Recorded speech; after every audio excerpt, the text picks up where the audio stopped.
Sunod nating pag-uusapan. Sara Marcoleta Orly Gutesa. Kung naalala ninyo mga kababayan, maraming nagsabi, bakit hindi sumipot yung witness na hawak ni Marcoleta na si Orly Gutesa, yung ex-Marines na nagdiin kay Saldico at kay Martin Romualdez na hinatiran daw ng mali-malitang pera ni Orly Gutesa. Mga kababayan, according sa pananaliksik natin at sa mga iba pa na mga panauhin, si Orly Gutesa daw ay isa din pala dating security ni Sara. Nako, at ito po'y napatunayan mga kababayan na nagsisinungaling po. Itong si Orly Gutesa na hawak ni Marcoleta na witness di umano, mga kababayan, na siya daw ang nag-deliver ng mga bulto-bultong maleta na may naglalabang pera na tinatawag niyang basura, na kung saan pati nga si Michael Yang nadamay. Alam niyo ba mga kababayan, na naalala ninyo si Sara Duterte bumisita sa opisina ni Marcoleta sa Senado? Naalala ninyo mga kababayan na si Sara Duterte bumisita sa opisina ni Marcoleta bago lumabas itong witness. Kasi ang sinabi dito mga kababayan ni Orly Gutesa na siya daw ang tagahatid. Siya daw ang tagahatid ng mali-malitang bulto-bultong pera na kickback ni Romualdez at ni Saldico. So ngayon mga kababayan, bago pumunta si Sara ng Japan, bumisita siya kay Marcoleta. Ngayon, bakit laging may bitbit si Marcoleta at ang laging tinitira si Saldico at si Martin Romualdez? Una, pinabira ni Marcoleta sa mga diskaya si Saldico at si Martin Romualdez, kalaunan binawi. Baka ginamit lang daw ang pangalan, sabi ni Curly Diskaya. Ngayon, bago pumunta ng Japan si Sara, pumunta siya sa opisina ni Marcoleta. Kita nyo naman dyan sa thumbnail natin, di ba? Magkasama sila dalawa. Meron pang picture lumabas dyan si Marcoleta, tinanggal ang wig. Di ba? So ngayon mga kababayan, nabisto po dito itong tanim witness na si Sara pala ay ang dating amo nito.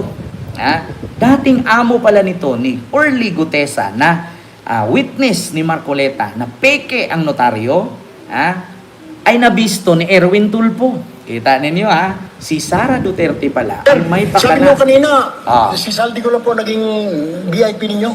Wala po kayong pinagbantayan from Coca-Cola. Diretso po kay Saldico. Yes, Your Honor.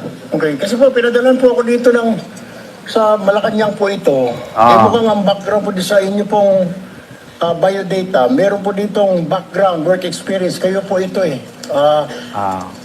Master Sergeant Orly Gutesa. Tama po, Philippine Navy, retired. Yes, Your Honor. Experience diba? po, enlisted person. Biruin ninyo mga kababayan na bisto siya ni Erwin Tulfo. Bakit?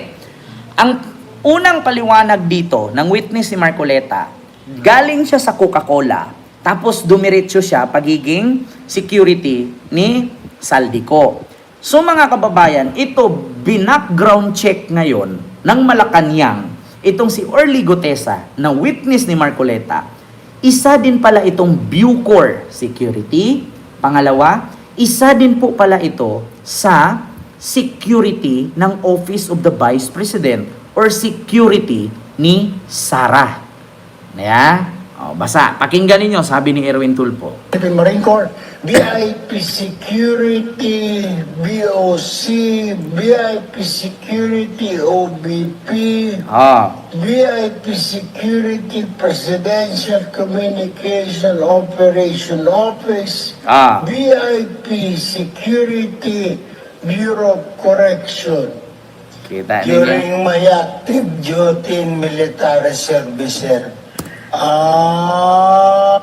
kita ninyo? Nabisto. Nabisto, mga kababayan. Sir. Mismo si Erwin Tulfo ang nagsabi. Bakit mo sinasabing galing ka sa Coca-Cola tapos wala ka ng ibang trabaho kay si Saldico na ang amo mo? Mga kababayan, ito nga ang lumabas. No? Kahit i-research ko ngayon, mga kababayan, ito i-research ko ha. Orly, basahin ko ha, mga kababayan, Gutesa, OBP Security. Lalabas yan, mga kababayan. Kaya, sa totoo lang mga kababayan, ito nasa likod lahat nito, plano ito ni Sara. Oo. Ito na, mga kababayan. Asan? Hanapin natin. Orly Gutesa. Ito po. Ito ha, pakinggan ninyo, mga kababayan. Ito po ay sa Billionaire News Channel. Pakinggan ninyo ha. Wait lang po. Ito. Tangang inilaglag ng sarili niyang empleyado si Ako Bicol Party Lizaldico kaugnay sa isyu ng korupsyon. Sa Senado, ikinuwento ni Orly Gutesa kung paano umano dinadala kay dating House Speaker Martin Romualdez ang male-maletang pera. Pero, sino nga ba si Orly Gutesa? Ayan na. Sa nako ang resume ng Billionaire News Channel, tubong masbate si Gutesa. Nagtapos ng BS Criminology sa St. Ferdinand College, Iligan, Isabela, at isang retired personnel ng Philippine Marine. Sa kanyang work experience, lumitaw na bago siya magtrabaho kay Kong Zaldi, naging VIP security siya ng mga government offices tulad ng Bureau of Customs, Office of the Vice President. Kita ninyo? Bago siya pumunta kay Saldico, siya ay nagtrabaho, security, sa Bureau of Customs at security siya ni Sara Duterte. Di ba? So, paano nangyari mga kababayan na bakit pumunta si Sara sa opisina ni Marcoleta bago pumunta ng Japan? Ayan na. So, ibig sabihin mga kababayan, tanim witness ito ni Marcoleta at ni Sara. Imposibleng hindi kilala ni Sara yan. Diba? May nag-comment pa, bias daw ako, putang ina mo. Hindi po ako DDS, walang bias-bias dito. Galit ako kay Duterte, yun. Kaya huwag kang mag-expect dyan na kampihan ko yung putang inang matanda na yan, nakawatan na yan. Isang demonyo yan. Diba? Kita ninyo? Yun ang katotohanan, mga kababayan. Yun ang katotohanan. Dating tauhan ng Office of the Vice President. Ngayon, ang tanong, mga kababayan, nasaan na nga ba si Orly Gutesa o yung witness na nagdiin kay Romualdez at kay Saldico na nangurakot sila? Or siya ang tagahatid ng kickback. Ang tanong ngayon, nasaan na nga ba? Di natin alam, baka pinapapatay na daw. Baka pinapapatay na, baka pinapaligpit na. Kasi inantay ng DOJ yung kanyang mga salaysay. Tinanong pa nga siya doon ni Bato. Anong sabi? Okay lang ba protektahan ka namin sa Witness Protection Program kasi baka mapanganib ang buhay mo, baka balikan ka ng mga nilalaglag mo. So ngayon, mga kababayan, ang problema dyan ngayon mga kababayan, ang sagot nito ni Orly Gutesa, wag po kayo mag-alala Mr. Chair, kaya ko po. Sabi nga ni Bato, may baril ka ba? May baril po ako, sir. Nanay Minda, hello po. May baril ka ba? Kaya mo bang ipagligtas ang sarili mo? Yes po, Mr. Chair. Meron naman akong mga kabaro, Mr. Chair. Kaya naman akong ipagtanggol yan. Or back upan yan. Kita ninyo, mga kababayan. So yun ang katotohanan, mga kababayan. Tapos ngayon, hindi daw sumipot sa Department of Justice kay Boying Rimulya kasi ang iniisip daw niya yung pamilya niya. Pero nung tinanong sa Senado, okay daw siya. Kaya daw niya i-secure ang buhay nila. Tapos ngayon, ang nirason niya, kaya hindi sumipot sa DOJ, mga kababayan, kasi daw natatakot siya sa buhay ng pamilya niya. Ano ba talaga? Ito, mga kababayan. Tignan nyo yung statement niya pa iba-iba. Ito Orly Gutesa, matapang. Ito makita ninyo yan. Bago ibaba ang nasabing basura, ito, merong napuputol sa binabasa mo eh. Ayan na, napuputol na. Huwag kang magmadali. Huwag kang magmadali. Naputol na. Ulitin mo yung paragraph 20. Tingnan mo, kinukuts pa ni Marcoleta kung anong gagawin. Orly Gutes, Orly Gutesa, maraming salamat sa iyong matapang Matanong ko lang si Orly, may baril ka ba? Ayan Yes, na. Your Honor, may service firearms po ako. Ayan. Meron ka? Yes, Your Honor. May permit to carry yan? Yes, Your Honor. Very good. So you can defend yourself pag mayroong interesado sa buhay mo. Yes, Your Honor, at hindi ko na kailangan yung witness protection, Your Honor. Kaya ko sarili ko. Yan ang Marines. Yan ang Marines. Paano yung meron kami rito motion sana na koberan ka ng protective custody ng Senate? Baka makatulong sa'yo. Okay lang ba o ayaw mo rin yun? Ayaw ko rin, Your Honor, at ayaw ko nang maka-istorbo pa ng iba, Your Honor. Marines! Kita nyo? Talagang kaya mong proteksyonan ang sarili mo. Yes, Your Honor. Kita mo si At Bato? may mga tropa naman ako na kayang dumipisa sa akin, Your Honor. Alam mo, Mr. Chair, Yes. yung branch of service ko talaga noon, hindi pa ako nakabunot ng Philippine Gusto. Manahimik ka ba to? Isisingit mo naman yung sarili mo. Paano ka maging Marines kung mukha ka naman katawan mo, mukha kang penguin? Yeah? Putang ina. Alam mo, Mr. Chair, kung ang nabunot ko lang noon, Marines na sana ako. Paano ka maging Marines kung ang katawan mo mukha kang penguin? Tang inang yan. Hindi ka pwede maging Marines. Mukha kang penguin. So, yun po yun mga kababayan, isasali pa yung sarili niya eh. Porket kaya kong idepensa sarili ko, Mr. Chair. Yan ang Marines. Tapos ang nirarason nila ngayon, kaya hindi sumipot sa DOJ, mga kababayan, natakot sa seguridad. Kita ninyo? Ito si Bato talaga, lahat na lang ng kailangan kasali siya eh. Kailangan parang alam mo yung bumibili ka ng kwek-kwek tapos isa lang yung sausawan, kailangan sa sausaw ka din doon. Dinilaan mo na lahat, binalik mo pa. Sausaw ulit. Ganon. Kailangan mabida talaga yung sarili niya. Bato, wag ka na mangarap maging Marines kasi yung katawan mo mukha kang penguin. Diyos ko, tama na yan. Wag mo na dagdagan yung problema sa Pilipinas. I-memorize mo na lang ang pamagat ng lupang hinirang. Hindi po bayang magiliw. Lupang hinirang ang pamagat. Hindi bayang magiliw. Kita ninyo yan, dipuga. Umiipal ka pa, animal ka. Pakinggan ninyo. Iipal talaga siya. Ayaw makinig. Philippine Marines ako. Philippine. Ganyan po katapang yung mga Marines.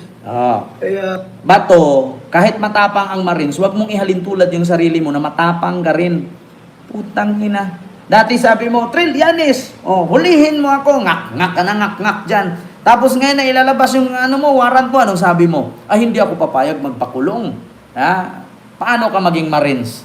Wala. Hindi po pwede maging Marines ang katawang penguin. Kailangan maging Marines ka fit to work, payat. Hindi, nako, putang ina. Pag naglindol dyan sa loob ng Senado, Bato, matatambakan ka dyan ng bato. Sa taba mo yan, makatakbo ka pa. Lipuga. Hindi niyo.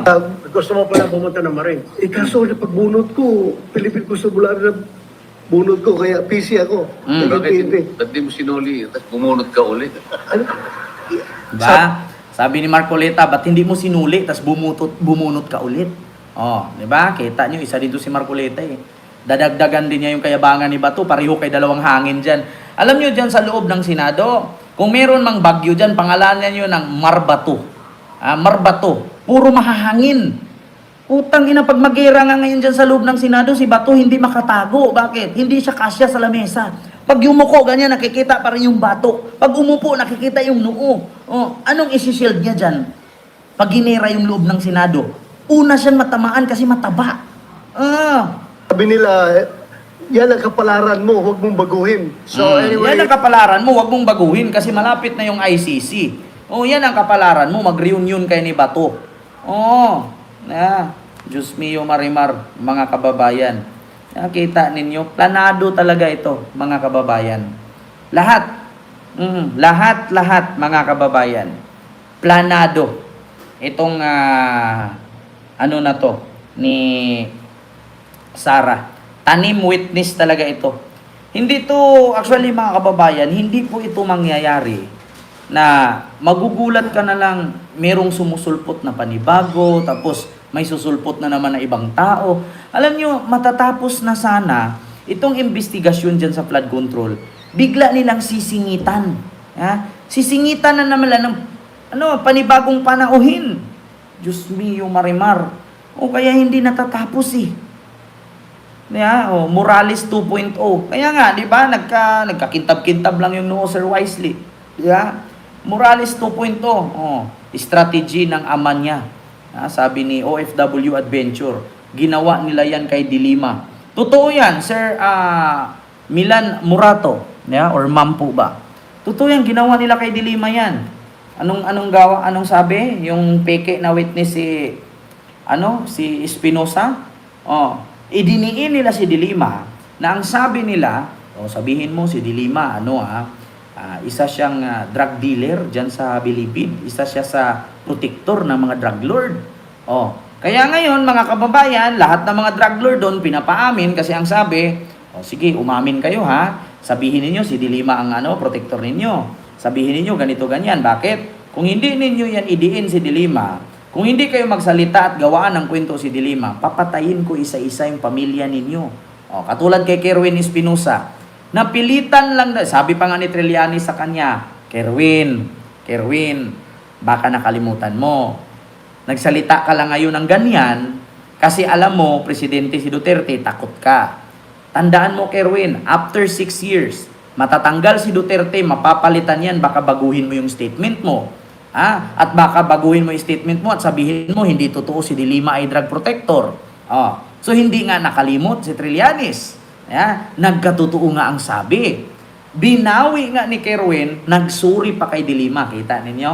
Sinabi ni Kerwin doon, mga kababayan, na pinilit lang daw siya na paaminin ni Bato. Kasi kung hindi daw siya aamin, papatayin ni Bato ang pamilya niya. Kasi bakit? Pinatay na tatay niyang mayor eh. So, sinong sunod patayin? Either pamilya niya or siya.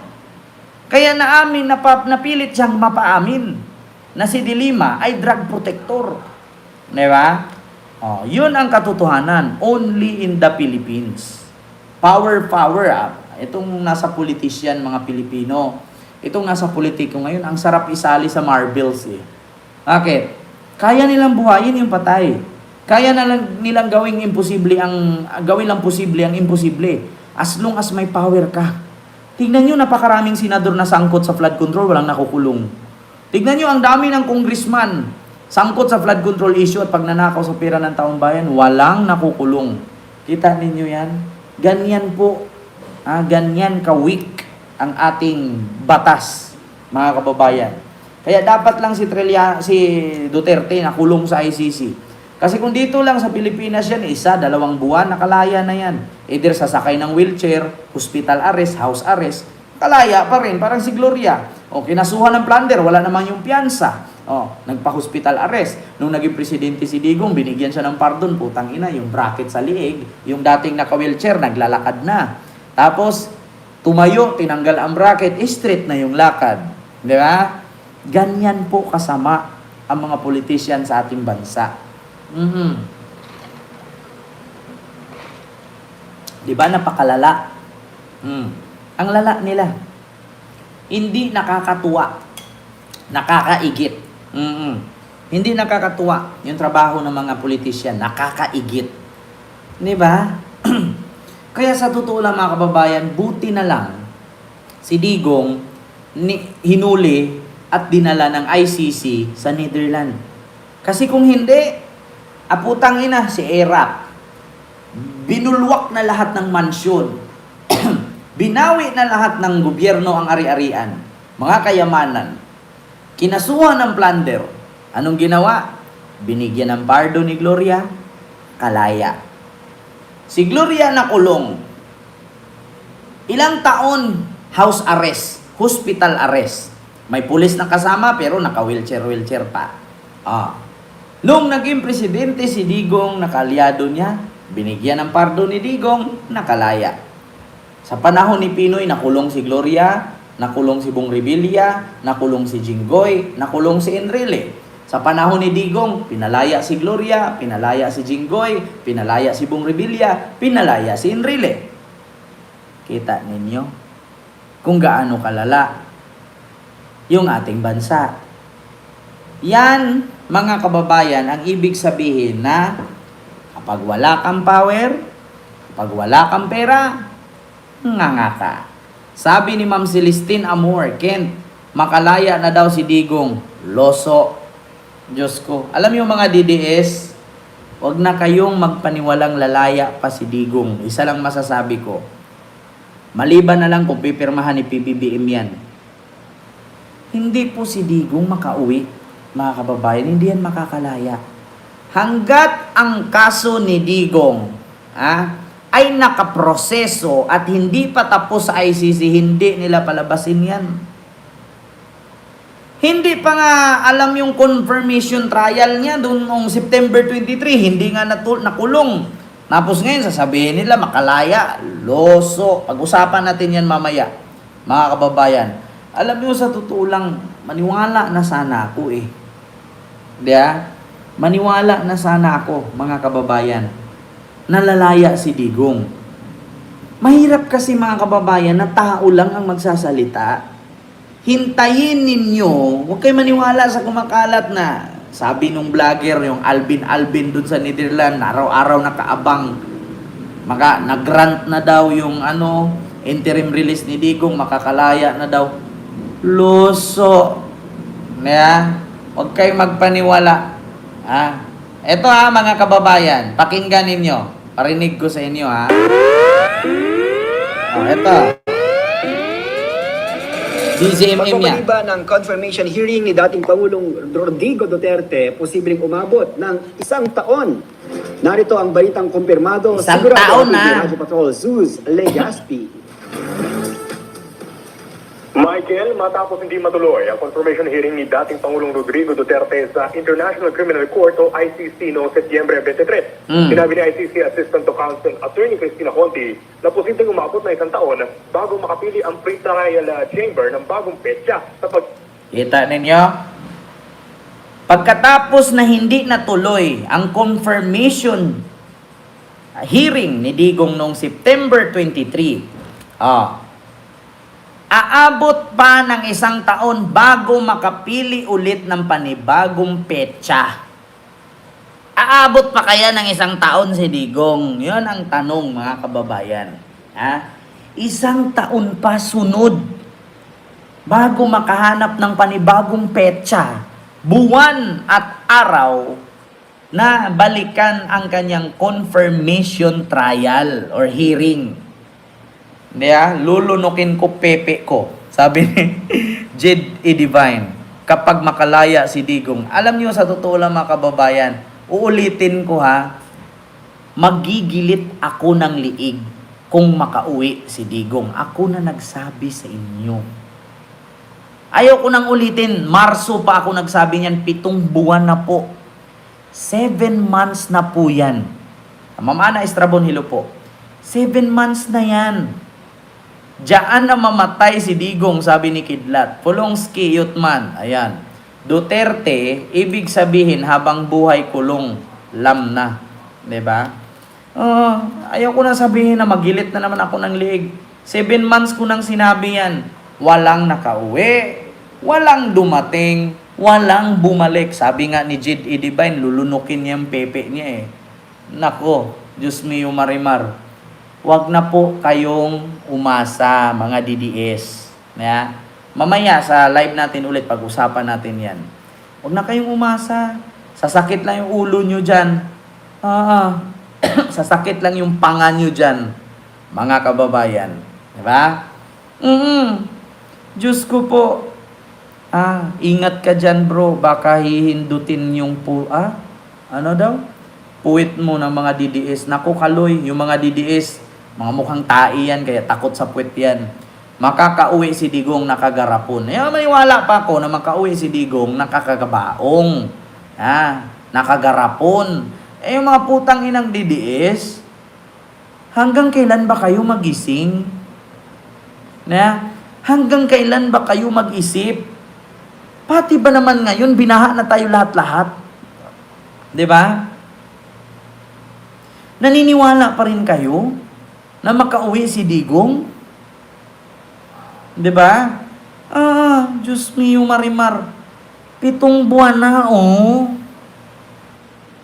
Marso 11, 2025, hinamon ko ang mga DDS na magilit ako kung makauwi si Digong. Eh di sana binalita na yan ng media ngayon na si Digong ay nakagrant ng interim release. Eh ang sabi lang naman doon, di umano, mga kababayan, kung sakali daw na magpasa ng interim release itong si Koopman, sabi daw ni UC Claire Castro, hindi naman daw nila tutulan. Mali po yun, ang sabi ni Koopman. Ang sabi ni UC Claire doon, kung anuman ang pasya ng ICC, ay susundin ng Malacanang. Kung anong desisyon ng ICC, ba't mangingialam ang Malacanang? Hindi naman nila hawak yan. Wala po tayong authorization, wala po tayong rights, o wala po tayong jurisdiction na panghihimasukan ang ICC kasi ICC is no longer part in the Philippines and Philippines is no part or not part in the ICC. Yun po ang totoo.